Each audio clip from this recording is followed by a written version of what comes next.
All right, here we are. Why am I getting? Okay, I'm seeing the my. Let me turn that down. There we go. Okay, so that was an interesting presentation, and I'm curious to get everybody's comments on this because, frankly, it's there's a lot to unpack here. But I've been going through. I recorded part of the presentation, so we can certainly go over that, and we can also just kind of take a look at what types of features that you liked about it, and the types of things. And of course, we're talking about the Rodecaster video, which in the past couple of weeks has been one of the worst kept secrets in the industry, but it is something that nevertheless it's good to see a contender out there that's something other than the Ecamm Mini or the Ecamm Pro ISO, whatever. There's quite a few features in here, and the first thing I'm going to do, I'm actually on the B&H website right now, and I'm looking at, well, first of all, it says pre-order, so I'm guessing that it's not quite shipping yet. I did ask them to send me info when it does become available, but it is $1,200, and that's the first thing. Based on what you saw in the presentation, is that worth it to you? There's a lot of thoughts on this as far as what I was seeing in the comments on the B&H presentation. And yeah, it's kind of I think that more than anything else, it looks like it could almost serve as a standalone streaming studio, but there's a until you get your hands on it. I'm kind of a learn by using type person, and so I don't, I need a lot more hands-on experience with this before I can really grok whether or not it's going to be something that's useful to me. But they're indicating that this is essentially a Rodecaster Pro, and I'm guessing it's more of a Rodecaster Duo packed into a hey Hank, welcome aboard. This is good. We've got, and be sure to check in just so I know who's on. And I hope somebody at Rode sees this, because I really kind of wanted, I do want to get back and really start to look at these features. But I feel like, how can you take a Rodecaster Duo even and squeeze it down into that form factor? And it's really hard to see that with that tiny little screen compared to a series of faders and everything that you have on a traditional mixer interface like the Rodecaster Pro or the Rodecaster Duo. So I'm going to reserve judgment on that until I get my hands on it and I get a chance to play around with it. But that is a concern of mine, is from the audio standpoint of it, is it going to be something that is going to be truly, it may have the power of the Rodecaster Duo, but for me, usability is also key. And if you're sitting there futzing with a bunch of settings right from the get-go, if you're streaming and you have to make some changes, how easy is it to make those changes while you're live? Because we all know that once you go live, if things go sideways on you, you're spending time troubleshooting all that stuff, and then you're losing audience participation and viewership while you figure out your problem. So, the Rodecaster, I have my Rodecaster Pro here, and well, you can kind of see it here. But let me see if I can get it. Yeah. So this is my, Rodecaster Pro, and I've got it set up. Of course, I've got my my virtual channels that I'm working with there. It's kind of, we're looking right underneath the mic there, you see. So how you replicate all of this into what is the Rodecaster video Yeah, I don't know. I have mixed feelings about that. But that said, I there are also some other things that I have reservations on, and I don't necessarily I don't want to get off to a negative start on this, not at all. It's just that there's a lot to unpack, and I think I had certain expectations that some people may share, and others have been like, this is the way it is. This is the state of the industry, and so you expect that this is the way you're going to have, the way the equipment's going to perform. So I wanted to go over a few of the features, and if we want to play back any of the video from the presentation or the marketing video that they put out, I've got both of those queued up, so I can pull them up. But let's take a look here, and go back to that. All right. So let's we don't need mommy guy's not here. This must have been a old overlay. I think Lala is sleeping. Okay, let's talk a little bit about the features that they brought up. So let's see. Come on, there we go. So we've got the key features. Obviously, you've got the 4 HDMI inputs and 2 USB-C inputs. So that's cool right there. Of course, we'll talk about the limitations of that, but the having that many camera sources to work with is pretty cool. I mean, that's really something that I think a lot of people can benefit from. And then the thing that got me was the 20 audio sources with 9 stereo channels. So that's insane. I don't know how many people would actually take advantage of that, but you can. I'm guessing some of this is virtual channel, like you see right now on the Rodecaster Pros that they just announced, or with the beta firmware. Who knows? That remains to be seen. Again, that's another hands-on thing. This I like. So the streaming via Ethernet or Wi-Fi, which means you can take. Why am I getting out of focus here? Come on, camera. You can take your Rodecaster video. You can take it anywhere and hook it up either via Ethernet or Wi-Fi and start live streaming. So it's kind of like a yellow box, kind of.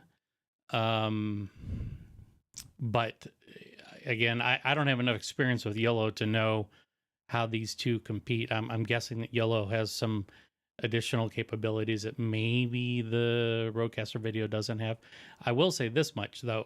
One of the things I didn't put on the key points that they kept bringing up was that it's GPU based. GPU means that you're offloading a ton of processing power from the machine. Hey, George, how's it going, man? So when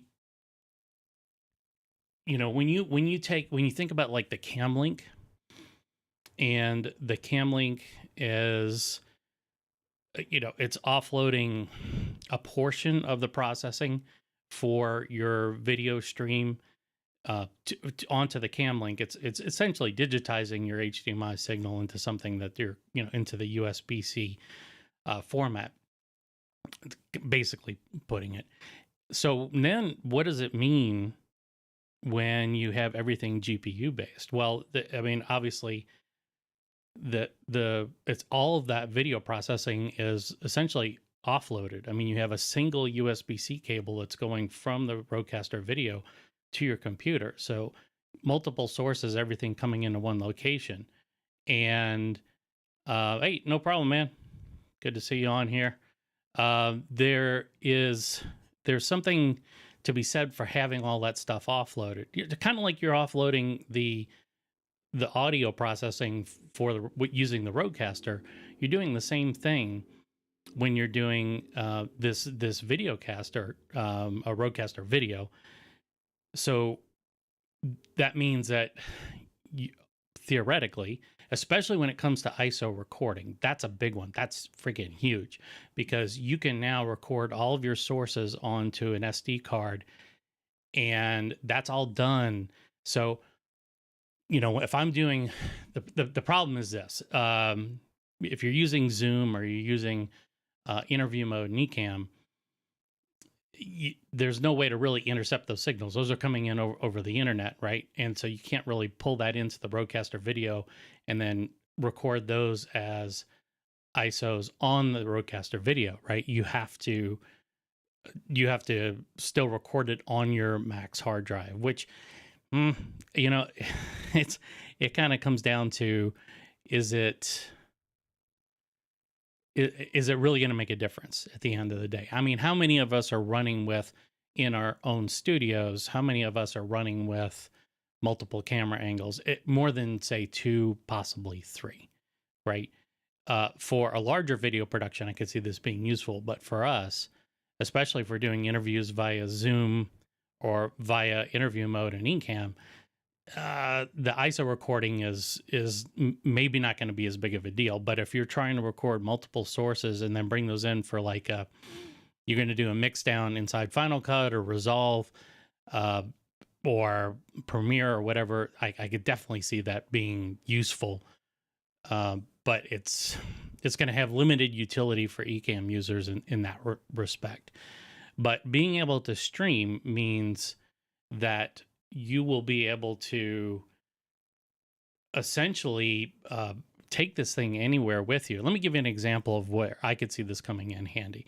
One of the things I'm getting into, being a pilot for 30 years at this point, I really like watching these YouTube channels where these guys set up outside of LAX or DFW or various airports around the world, and they just stream their air traffic in and out of the airports. And they're doing a lot of that stuff on their laptops. They're probably using something like OBS or Ecamm to pull in all their video sources. Well, what if they had something like this? They wouldn't need Ecamm necessarily. Now, I'm not saying that I did put a question into the chat that didn't get answered, unfortunately, but it was, can we bring in web widgets? Because that is a big one for me as an overlay, because the GPU does handle overlays, graphic overlays. I think they said 9 layers inside of this Rodecaster video. So knowing that, could one of those layers be a web widget? So for instance, I have like flight radar, so I know when the planes are coming in, what the next arrivals or departures are going to be, all that stuff, and that's all web driven, right? So can the Rodecaster video handle that? Remains to be seen. But if it does, that means I can take this device to the airport, hook up a couple of cameras, maybe one wide shot and then one close-up shot for the air traffic on the runways, and then be able to switch between those, and have everything just streaming out of one device. That might be cool. Then I wouldn't necessarily need Ecamm. I brought my laptop. I did it over the summer with the Blue Angels, and it was cool. But man, my laptop was screaming at me, and that on top of the fact that the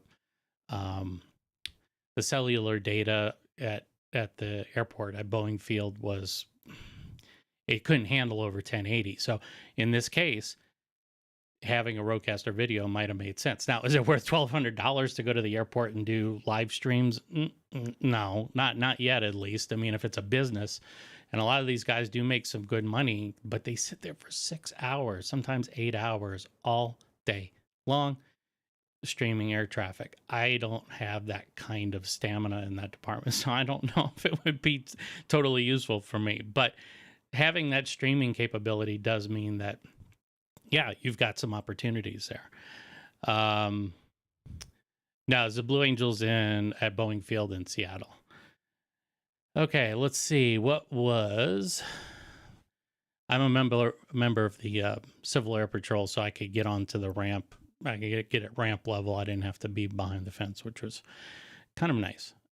Okay, so the switcher with integrated audio mixer, we kind of talked about this. So this is, again, Rodecaster Duo, I'm willing to say, because it has two XLR inputs, right? So I'm just going to equate it to a Rodecaster. It has two XLR inputs, one monitor out, and it looks like two headphones out. So 2/4-inch jacks out.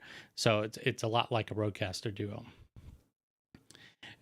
So Matt has a good question. So this is something that I thought I heard on when they were having the discussion, is that all the sources, they're using a UVC driver. The source itself identifies itself as a valid source, and apparently the Rodecaster video either adapts to it, or if it can't adapt to it, then you have to send it 1080 30 to it up to 1080 60, right? That's what I understand it to be. So if you try and feed it a 4K image, it doesn't downsample. I don't think it handles that. So that's kind of a drag, but at the same time, 4K switchers are still really expensive right now. And the only thing that we've got really in our arsenal is the Blackmagic, the Stream Deck, right? And that's not even a switcher. That's just pulling in multiple HDMI sources up to 4K. And then you're still using Ecamm to do your switching, or OBS, or whatever it is you're using as your streaming app. So there are some potential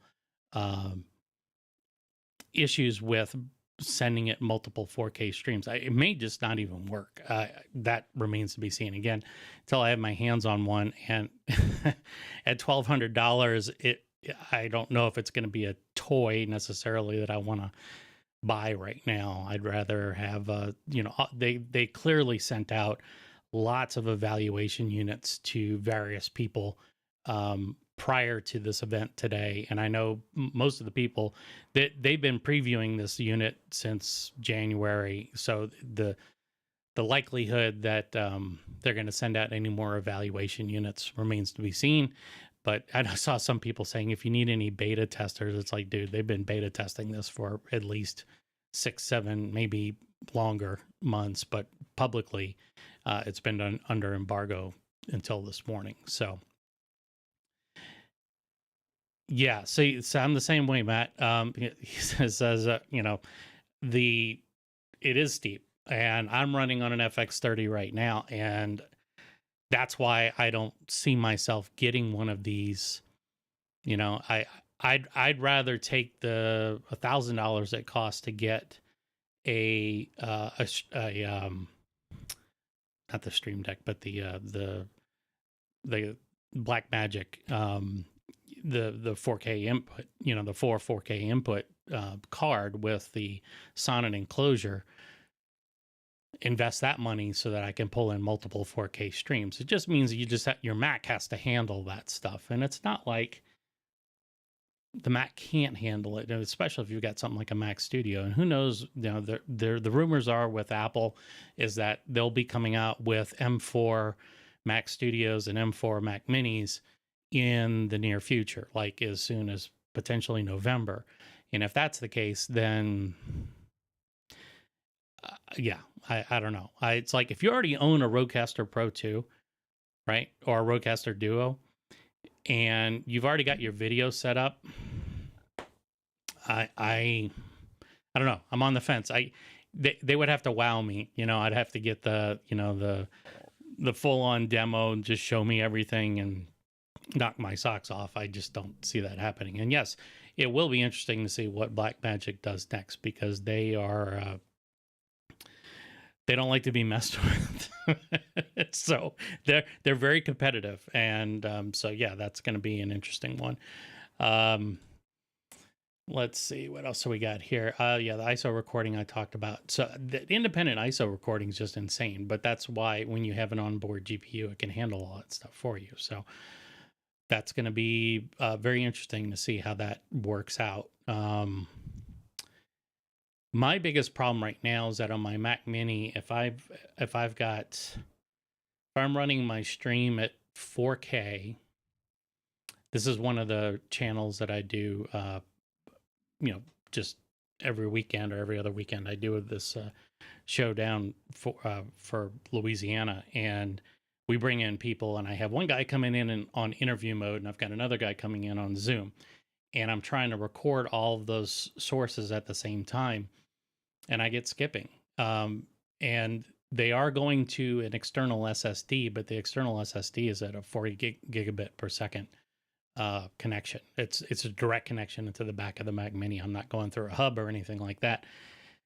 So it should be able to handle that throughput. So I think the bottleneck itself is the Mac Mini that I have an M2 Pro. So that's really interesting to me. But again, if I can't pull in my sources from, from the like the Zoom or interview mode, if I can't pull those into the Rodecaster video, yeah, I don't know.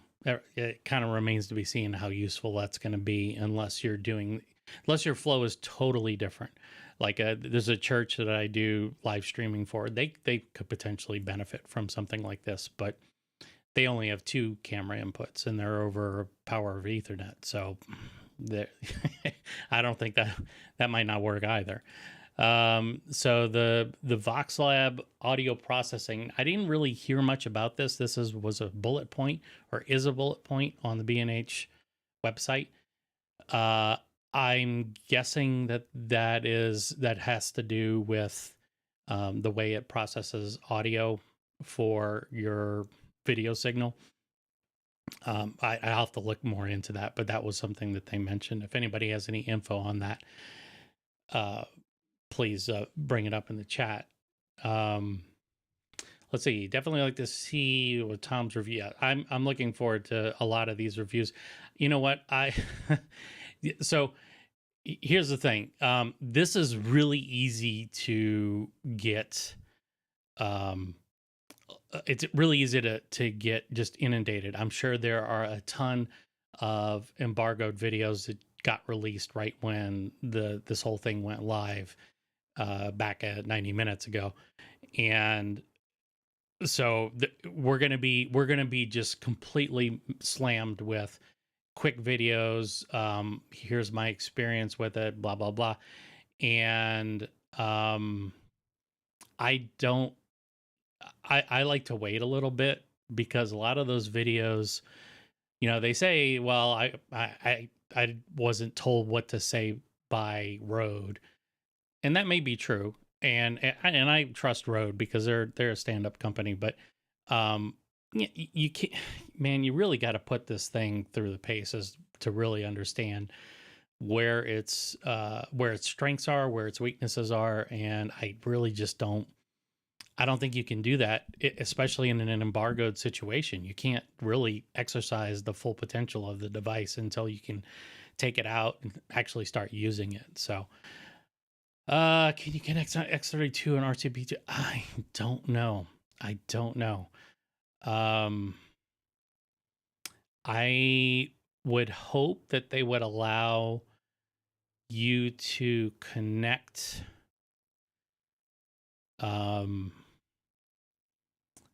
to the I don't know, I don't even know how it would work with the RCP2.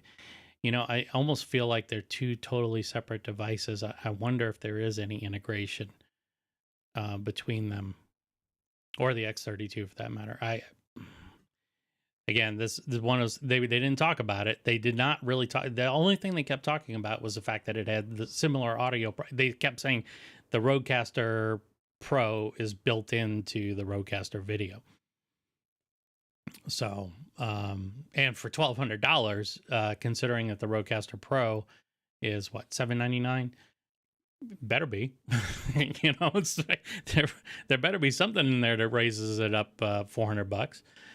Okay, let me go back over here. So yeah, the combo jacks and with the high gain preamps, and that's one of the things that's really nice about the Rodecaster series is you don't need any cloud lifter or any kind of if you have a mic that's like I'm running on my Electro Voice here, the Electro Voice RE20, and that's going through the Rodecaster, and it's got more than enough gain. So I'm assuming Yeah. So yeah, Matt, that is true. And I mentioned that a little bit earlier. I don't know if you were on the stream when that came up, but talking about the 20 audio sources, yeah, it could be a source, which in which case you could use like the USB 2 out of the RCP 2 into this device. I'm assuming you could.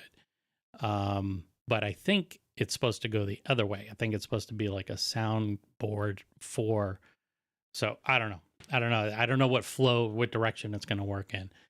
So anyway, the XLR inputs with the combo jacks or the 1/4 inch combos, that's going to be really nice to have as well. So when you have something like the SM7B or the RE20 or any of those other mics that need high gain, it seems like it's got the same amps in it, which is great. They kept talking about the AFX processing, which I'm guessing is pretty much a combination of the clean gain preamps and then their audio processing.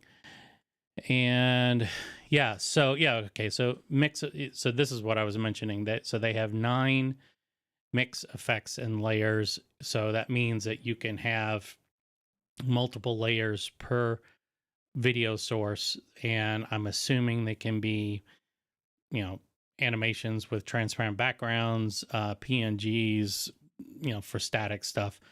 Again, until we put it into practice, it's going to be hard to know what the limitations are there. But yeah, that's something that's going to be. I don't know. I kind of feel like, again, if you're a one show, one person show, does it, is this going to be enough for you, or is this something like, is it just short of what a YOLO box is? Clearly this has got more capabilities than an ATEM mini, right? Or even the ATEM Pro ISO. It's got more capabilities than that. Is it as full featured as a YOLO box, especially the new one? I don't know. It certainly, the YOLO box doesn't have. I don't believe it has XLR inputs for mics. So that and the gain and the audio processing, that's probably something that we'll see through people's various testings that eventually start coming out. That's why, again, you wait like 3 months, and it's, people want a little boost on their YouTube channel, so they'll do it's been 6 months since I had it, here my thoughts after 6 months, and sometimes they're good and sometimes it's just clickbait. The auto switch. Now, Tom Buck talked about this, and I can get behind this one, and I know that this could be implemented in software on Ecamm, and I know it's also not a high priority in Ecamm, but, well, I don't know, but I'm pretty confident that it's not a high priority because it doesn't get talked about that much. But the ability to auto switch between camera sources or video sources based on certain thresholds.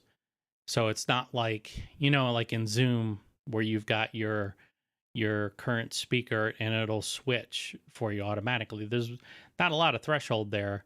So if somebody does cough, it'll immediately switch to that active speaker, and then it goes back to the person who was actually talking. And so I'm guessing it's based on amplitude of the sound that determines who's going to get the video source for that particular feed for the Zoom presentation. But how it works inside here, Tom seemed really excited about that, and he mentioned it on multiple occasions, which means that it's probably something that I feel like we could.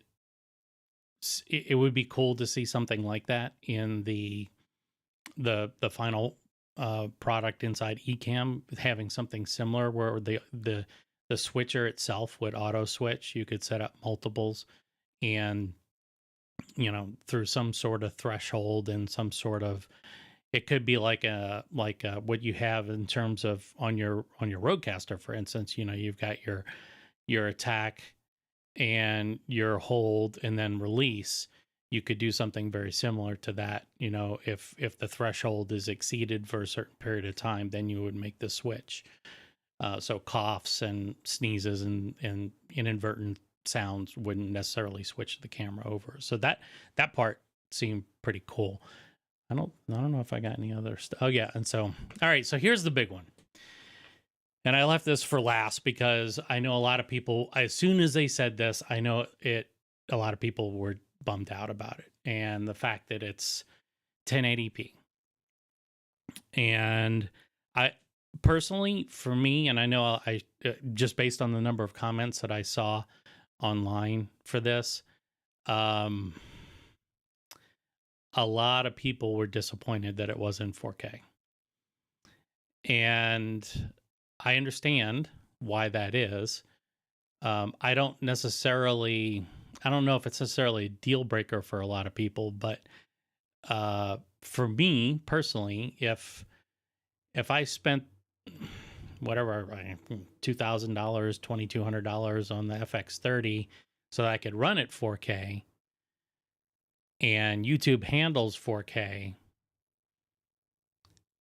I'm losing resolution because I am spending more money. And that doesn't seem to make a whole lot of sense to me, right? Now, if there's a use case for it that makes sense, okay, maybe I could make the case for it. Like the church that I do the work for, their cameras are all 1080p, so something like this might be useful. But for, for the rest of us who have invested in a 4K system and like streaming at 4K because you can, and I fail to see the utility of this if I'm having to dumb down my stream. My computer can handle a 4K. It can handle a 4K, and then I've got my 1080 here with the Osmo, and then I've got my link up here, right? And that's running at 4K as well. Yep, that's running at 4K as well. And so I can do all of that using Ecamm, whereas if I'm forced through this pipeline, I'm kind of stuck, right? I'm stuck at 1080p no matter what I do. So the 4K link, and if I was if DJI ever decided that they were going to release some software drivers that allowed you to stream at 4K off of the Osmo, then you're stuck. You're kind of stuck, because this would be a great USB source, right? You could plug this in.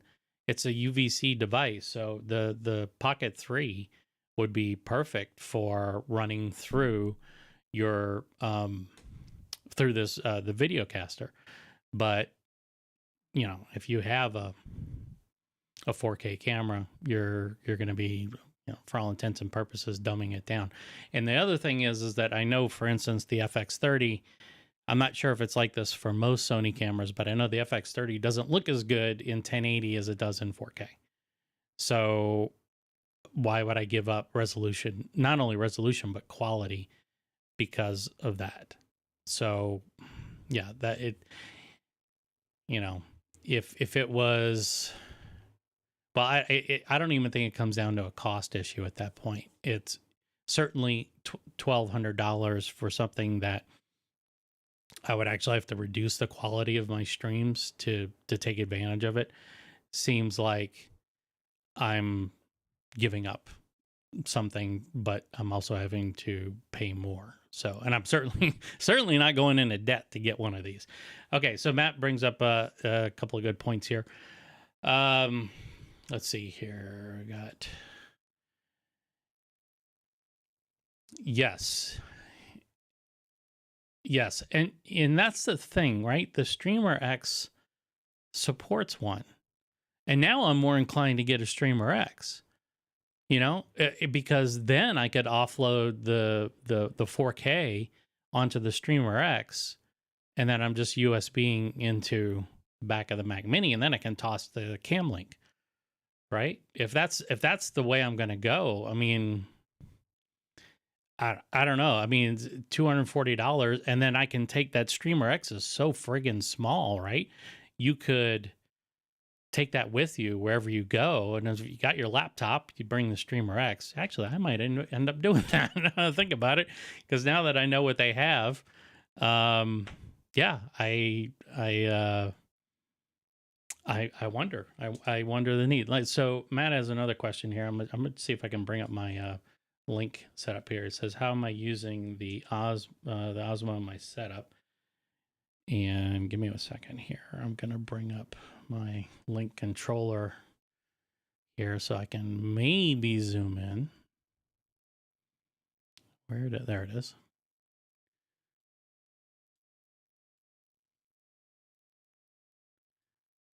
All right, let me switch mics here. I'm gonna switch to my boom mic. Hang on a second. Okay. And I will, let's see, I'm gonna pan down real quick here.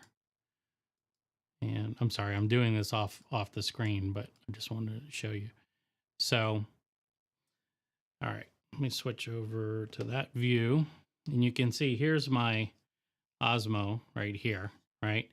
And so I've got my setup here. Actually, I can pull in another on top of this, and through the magic of Ecamm, I can pull up what my Osmo sees. There we go.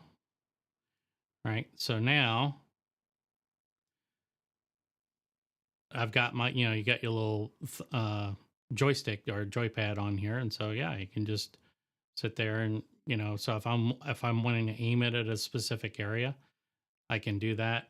Because it's on this mount. It's kind of like one of these cheapo, mic boom arms, but it's those ones that pinch your fingers. It's like that, right? You see it. So now I can put this wherever I want around here and just suspend it. So when I'm doing for instance, when I'm doing my if I'm doing any videos on the Rodecaster, this is kind of my top down view, right? And then what I can do with this view, if I need to, I can zoom in here on a specific area using Ecamm. And that allows me to kind of futz around with stuff. So that's that. Let me get rid of this. So yeah, I mean, for me personally, I don't know. I will need to do some of my own research and kind of figure out what it is that I like about this and whether or not it's going to be useful to me. I but like Matt, just like you brought up, I think I might just end up going with the Streamer X. I mean, I know the problem with the Streamer X has been that it's been hampered by just very difficult software implementations. And I can't quite, these companies that make really great hardware, they have a really hard time making good software. I don't know why. It's been that way ever since I've been in this business, which has been close to 40 years now. The hardware manufacturers make amazing hardware, but then when you try and use the software, like for instance, I'll just give you, I got to show you this just because I can. Let me go over to my iPad here. So this is the software that I use for controlling the lights, some of the lights in my studio here. And like if I click on my fill light here, or sorry, let me go to my key light because you'll see the most. This is my interface, and notice that I can step through all these, but what gives with, it's probably going to crash. What gives with the fact that they can't do a full iPad interface here? Can we utilize the full iPad screen, please, instead of just this, scaled down version? And I told, this is from Newer. I told the people from Newer, I'm like, when you're buying a light system, you are purchasing not only the lights, which are these days, especially as a solo live streamer, you're purchasing the ecosystem that gives you the ability to control those lights through software, because you don't want to be sitting there screwing around with the settings on the back of the lights. And some of them don't even have settings anymore. You have to do it through software. So you're definitely investing in that ecosystem. And so I'm switching over to Aperture for most of my stuff. So all the lights back here, those are all, well, not all, but a lot of them, pretty much the majority of them are Aperture lights. So and then Aperture's interface, just to show you that. I know we're getting off topic here, but I figured might as well show you. I'll switch my screen share here. Go from this to, let's set that. Oh, why am I frozen there? Huh.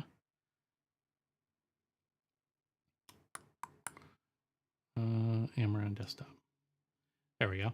So you can see this is the desktop for, the various settings. Let me turn on my Cursor Pro. So you should, I don't know if you're going to be able to see that cursor. Oh, can you see it? No, it's just, I don't know. That's a capture thing. Let me turn that off. Okay, but you can see I have all my lights right here, the percentages, the colors, everything. And if I want to pull up, I mean, it's all there right in front of me. So this is the problem. And I think this is something that Rode suffers from as well, is that their Rode Central software up until the beta came out, the virtual channel beta that came out late last week, I'm running on Sequoia now, and it's in release form, but I've been running Sequoia beta since the developer beta were coming out, and Rode Central just crashed all the time.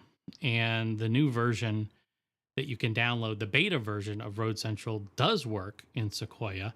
However, it immediately prompts you to download an updated version. Well, guess what? It's pulling the latest release version, not the latest beta version. So then you crash again if you update, and they don't tell you that. So, and I don't know about you guys, for whoever's used the Rodecaster Pro, assigning your effects pads, the sound pads, assigning sounds to that, moving sounds around, it would be, I don't know. I just think that there would be really nice to see a little bit more dedicated to the UI UX development from them, because they've got some great hardware. It's just sometimes the software suck and win. All right. Okay, well, I think we'll go ahead and wrap it. There was a few folks that popped in and people are out, so I will. I think I'm gonna get out of here too. I'm thoroughly tapped out on streams, and it's not even 11 o'clock here in Seattle. So thanks a lot for joining, and I will catch you guys on the next live stream. We're going to be talking about this guy up here, the Synco D2 mic, and how to get this set up right so that you can get some good, decent audio in here, and you don't have to have a boom mic or a mic right in your face for some of the videos. So stay tuned for that. All right, see you guys.